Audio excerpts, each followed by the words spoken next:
Hi there, students. Hot under the collar and hot and bothered.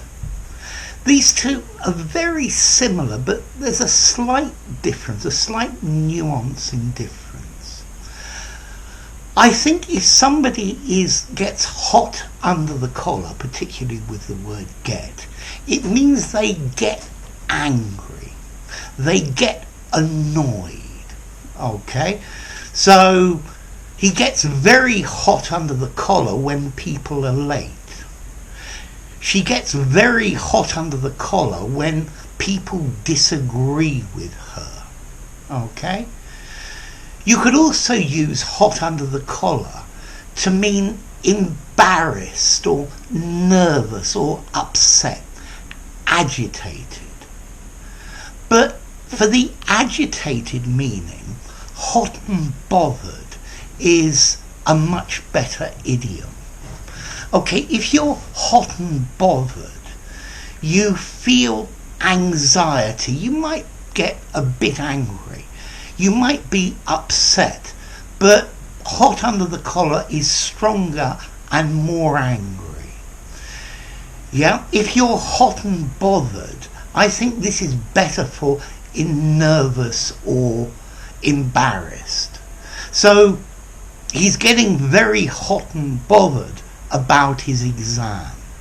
Yeah, he's getting very nervous about it. Notice as well though, hot and bothered can also be used to mean sexually aroused. When she started to take off her clothes, he got all hot and bothered.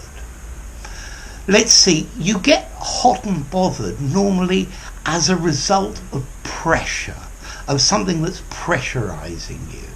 Yeah, you are flustered or agitated, if you like. And I think really there is a spectrum, a range from hot under the collar to hot and bothered, and in between the two meet. Okay?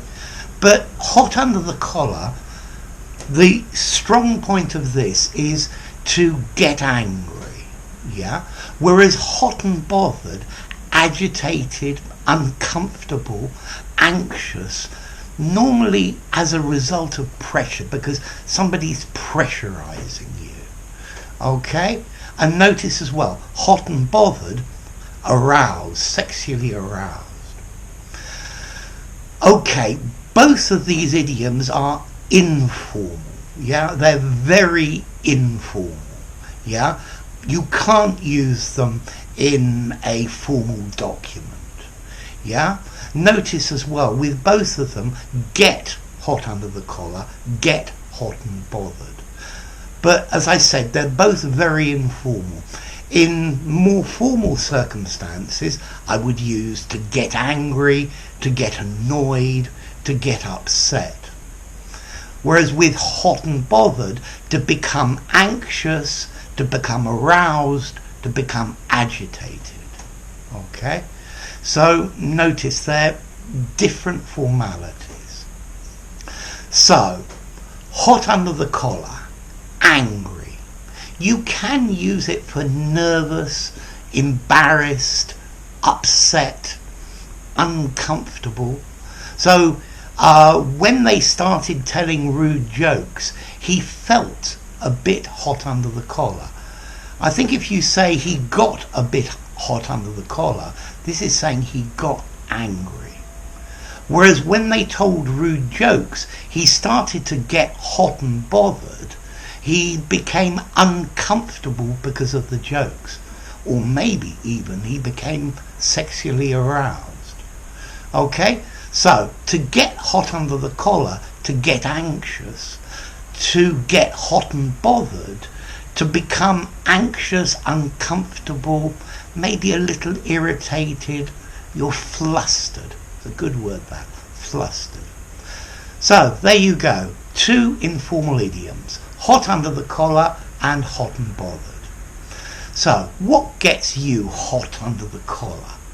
Yeah? What gets you hot and bothered? You could answer in the comments section. Anyway, enough. If you enjoyed the video, give it a rating, subscribe to my channel, and I'll see you soon. Bye for now. Hot under the collar and hot and bothered, both in form.